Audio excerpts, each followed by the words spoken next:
এবার ভিন রাজ্যে শ্রমিকের কাজ করতে গিয়ে সেপটিক ট্যাঙ্ক খননের সময় ট্যাঙ্কের ভিতরে অসুস্থ হয়ে মৃত্যু হলো মালদার এক পরিযায়ী শ্রমিকের। ঘটনায় শোকের ছায়া নেমে এলো হরিশ্চন্দ্রপুর থানার মশালদহ গ্রাম পঞ্চায়েত এলাকায়। জানা গেছে, মৃত পরিযায়ী শ্রমিকের নাম আজিজুর রহমান, বয়স 30 বছর, বাড়ি হরিশ্চন্দ্রপুর 2 নম্বর ব্লকের মশালদহ গ্রাম পঞ্চায়েতের মহন্তপুর গ্রামে। পরিবার সূত্রে খবর, তিনি মাস দুয়েক আগে কাশ্মীরে শ্রমিকের কাজ করতে যান। সেখানে সেপটিক ট্যাঙ্ক খননের কাজ করছিলেন। সেই কাজ করতে গিয়ে শুক্রবার ট্যাঙ্কের ভিতর অসুস্থ হয়ে তার মৃত্যু হয় বলে খবর। আর এই খবর জানতে পেরেই গ্রামে নেমে আসে শোকের ছায়া। কান্নায় ভেঙে পড়েন পরিবারবর্গ। মৃত শ্রমিকের স্ত্রী 3 নাবালক ছেলে মেয়ে নিয়ে অথই জলে পড়েন। আমি 2টা সব ফোন করে কথা বলছি। কথা বলার পর আমার স্বামী কাজে নেমেছে। কাজে নেওয়ার পর কি দুর্ঘটনা যে গাড্ডাতে নেমেছে, 20 ফিট কি 30 ফিট গাড্ডায় নেমেছে। গাড্ডাতে বলে গ্যাস হয়ে গেছে। মানে কোথায় কাজ করতে গেছিল? কাশ্মীর। কতদিন আগে কাজ করছিল? আজকে 2 মাস 3 দিন হইলো আমার স্বামী যাওয়া। গর্তে নেমে সঙ্গে সঙ্গে মারা যায়নি, ছটফট করে মারা গেছে আমার স্বামী। ঘটনার খবর পেয়ে শনিবার প্রচার কার্য মাঝপথেই বন্ধ রেখে মৃত শ্রমিকের বাড়ি ছুটে যান উত্তর মালদার বাম সমর্থিত কংগ্রেস প্রার্থী মোস্তাক আলম। তিনি গোটা ঘটনায় গভীর দুঃখ প্রকাশ করেন এবং অসহায় পরিবারের পাশে থাকার আশ্বাস দেন। আজকের যেটা ঘটনা, প্যাথেটিক ঘটনা। আমি সকালবেলায় এতে ডুমরিয়াতে একটা অ্যাক্সিডেন্টাল কেস মারা গেছিল, ওখান থেকে ভাদু গেছিলাম। এখান থেকে আর একটা নাইমুল মারা গেছে। আমার প্রোগ্রাম ছিল, এর মধ্যে থেকে এটা শুনে আসলাম। তা আমরা আমাদের পক্ষ থেকে যেটা করণীয় নিশ্চয় করব, এবং যেখানে মারা গেছে জম্মু কাশ্মীর, ওখানেও সরকারের উচিত যে যার আন্ডারে কাজ করছিল তাদেরকে কম্পেনসেশন দেওয়া। এবং আমরা যেটা এখান থেকে বলতে চাই যে রাজ্য সরকার, তাদের উদ্যোগ নেওয়া দরকার। ভিন রাজ্যে যেতে হবে কেন?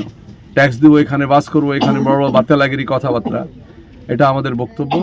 সোনার দোকানে লাগানো রয়েছে সিসিটিভি। তার মধ্যেই মাথায় নাইলনের ব্যাগ ও ওড়না জড়িয়ে সোনার দোকানে চুরি করে পালালো এক দুষ্কৃতী, যে ছবি ধরা পড়লো দোকানের সিসিটিভিতে। শনিবার এই ঘটনা প্রকাশ্যে আসতেই জোর চাঞ্চল্য ছড়ালো পুরাতন মালদা পৌরসভার মঙ্গলবাড়ি খৈহাট্টা এলাকায়। ঘটনায় সোনার দোকানের মালিক অমিত হালদার অভিযোগ করে বলেন, তিনি প্রতিদিনের মতো শুক্রবার রাতেও যথারীতি দোকান বন্ধ করে বাড়ি যান। কিন্তু শনিবার সকালে দোকান খুলতে এসে চক্ষু চড়ক গাছ হয়। লক্ষ্য করেন দোকানের গেটের তালা ভাঙা রয়েছে। দোকান থেকে 2.5 ভরি সোনার অলংকার এবং 5 কেজির মতো রূপোর অলংকার উধাও। এরপর সিসিটিভিতে চোখ বুলাতেই দেখতে পান গভীর রাতে এক দুষ্কৃতী মুখ ঢাকা অবস্থায় দোকানের ভিতর ঢুকে সোনার উপর অলংকার হাতিয়ে নিয়ে গেছে।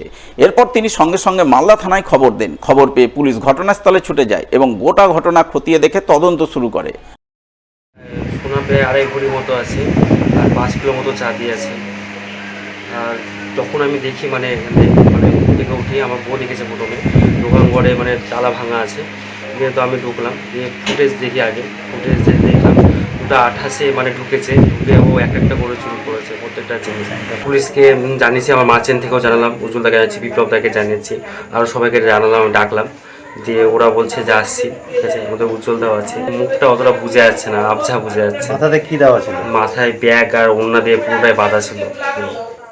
ঘটনার খবর পেয়ে বঙ্গীয় স্বর্ণশিল্পী ও স্বর্ণ ব্যবসায়ী সমিতির মালদা জেলা সম্পাদক উজ্জ্বল সরকার ওই দোকানে ছুটে যান। তিনি গোটা ঘটনা দেখে শুনে রীতিমতো অবাক হন এবং এই ধরনের ঘটনা রুখতে মুখ্যমন্ত্রীর হস্তক্ষেপ প্রার্থনা করেন তিনি। আমরা ভীষণ আতঙ্কিত। গত রাতে যে ডাকাতিটা আবার ঘটলো, আমরা বিগত দিনে পরপর ডাকাতির হওয়ায় স্বর্ণ ব্যবসায়ীরা ভীষণ চাপের মধ্যে আছি। যে বিগত দিনে আমরা চেম্বার অফ কমার্সকে সাথে নিয়ে মাননীয় মুখ্যমন্ত্রীকে আমরা কিন্তু স্মারকলিপি প্রদান করেছিলাম। তাতে হয়তো কয়েকটা দিন থেমেছিল চুরি ডাকাতিটা, কিন্তু আজকে গত রাতে যে ডাকাতিটা হয়, ঢিলছুড়া দূরত্বে মাননীয় মুখ্যমন্ত্রী এখানে কিন্তু উপস্থিত আছেন। সেই উপস্থিত থেকে প্রশাসন কিন্তু সেই দিকে দৃষ্টি দিয়েছে এবং আমাদের যে স্বর্ণ ব্যবসায়ীরা যে আমাদেরকে আইন করেছে যে রাত্রি 9টার মধ্যে সমস্ত সোনার দোকান যেন বন্ধ করে দেয়, সেই কথাটাই কিন্তু আমরা স্বর্ণ ব্যবসাটা পালন করছি। তার সত্ত্বেও কিন্তু আমাদের এই চুরি ডাকাতি আজকেও আবার ঘটল। তো আমরা আবারও মুখ্যমন্ত্রী এখানে আছেন, তার কাছে অনুরোধ করব যে আপনারা একটু নজর দিন। আমাদের স্বর্ণ ব্যবসায়ীরা আজকে এইভাবে দিনের পর দিন যদি চুরি ডাকাতি হতেই থাকে, আমরা প্রশাসনের উপরে ভরসা হারাচ্ছি। অন্যদিকে চুরির ঘটনা ঘটল শিয়ালদা মালদাগামী গৌড় এক্সপ্রেস ট্রেনে। চলন্ত ট্রেন থেকে এক যাত্রীর ব্যাগ হাতিয়ে চম্পট দিল কেউ বা কারা। জানা গেছে ব্যাগে ছিল 4টি মোবাইল ও নগদ 68,000 টাকা। ঘটনায় ট্রেন যাত্রী সৌমেন্দ্র নারায়ণ ঘোষের অভিযোগ, তিনি শুক্রবার রাতে শিয়ালদা থেকে গৌড় এক্সপ্রেস ট্রেনে ওঠেন। তিনি এসি 2 টায়ারে A3 কোচে চেপে মালদা ফিরছিলেন। রাত 11:30 নাগাদ তিনি ট্রেনে ঘুমিয়ে পড়েন। এরপর ভোর 4টে নাগাদ পাকুড় স্টেশনে ঘুম ভাঙলে দেখতে পান কেউ বা কারা তার ব্যাগ হাতিয়ে নিয়ে গেছে। এরপর তিনি মালদা টাউন স্টেশনে ট্রেন থেকে নেমে জিআরপিতে তার অভিযোগ লিপিবদ্ধ করেন। সেই অভিযোগের ভিত্তিতে রেল পুলিশ ঘটনার তদন্ত শুরু করে বলে জানা গেছে। আমি কালকে রাত্রে শিয়ালদা থেকে গৌড়ে চেপেছিলাম।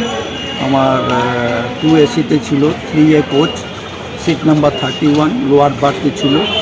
আমি তো 11:30 নাগাদ ঘুমিয়ে পড়লাম। ঠিক ঘুমটা ভাঙলো আমার 3:58-তে। জাস্ট মুরারুই ছেড়েছে, পাকুড় ঢুকবে, সে সময় দেখছি আমার পিটু ব্যাগটা নেই। ব্ল্যাক কালারের একটা ব্যাগ ছিল, উপরে প্লুডা লেখা ছিল। ব্যাগের ভিতরে একটা আমার প্যান্ট ছিল, যে প্যান্টটা খুলে আমি শুয়েছিলাম।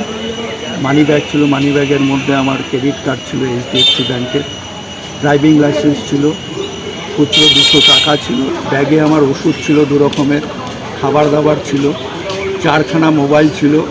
তার মধ্যে 2খানা মোবাইলে আমার সিম কার্ড ছিল, আর একটা ট্যাব ছিল, ট্যাবেও সিম কার্ড ছিল। একটা মোবাইলে কোনো সিম ছিল না। 2টো চার্জার ছিল, আর 2টো খামের মধ্যে আমার টাকা ছিল। একটাতে 32,500 আর একটাতে বোধহয় 36,000 কি 37,600 টাকা ছিল। আমার মালদার ঘরের চাবিটা ছিল। অবশ্যই আতঙ্কিত, কারণ আমি আজ দৌড় চালু হয়েছে 80 সালে, তবে থেকে যাতায়াত করছি 45 বছর ধরে। কোনোদিন আমার এরকম হয়নি, this is the first time. জিআরপিএ কমপ্লেন করেছি, ডায়েরি নিয়েছি, রিসিভ করেছি, এফআইআর করেছি। চাইছি আমার জিনিসগুলো উদ্ধার হতে, এবং প্রশাসন যাতে আমার মতো অন্য লোকেরা ভুক্তভোগী না হয় সেটা দেখতে হবে প্রশাসন। সীমান্তের কাঁটাতার সংলগ্ন এলাকা থেকে বিপুল পরিমাণ জাল নোট উদ্ধার করলো বিএসএফ। শনিবার ভোর রাতে ঘটনাটি ঘটেছে মালদার কালিয়াচক থানার শ্মশানী বিওপি এলাকায়। জানা গেছে এদিন এক পাচারকারী শ্মশানী সীমান্তের কাঁটাতারের কাছে সন্দেহজনকভাবে ঘুরঘুর করছিল। বিষয়টি সীমান্তে টহলরত বিএসএফ এর 70 নম্বর ব্যাটালিয়নের জওয়ানদের নজরে পড়তেই তারা সেখানে ছুটে যান। ওই সময় পাচারকারী একটি প্যাকেট ফেলে চম্পট দেয়। সেই প্যাকেট থেকে বিএসএফ 1,48,500 টাকার জাল নোট উদ্ধার করে। পরে উদ্ধার জাল নোটগুলি তুলে দেয় কালিয়াচক থানার পুলিশের হাতে। পুলিশ গোটা ঘটনা খতিয়ে দেখতে তদন্ত শুরু করে বলে জানা গেছে।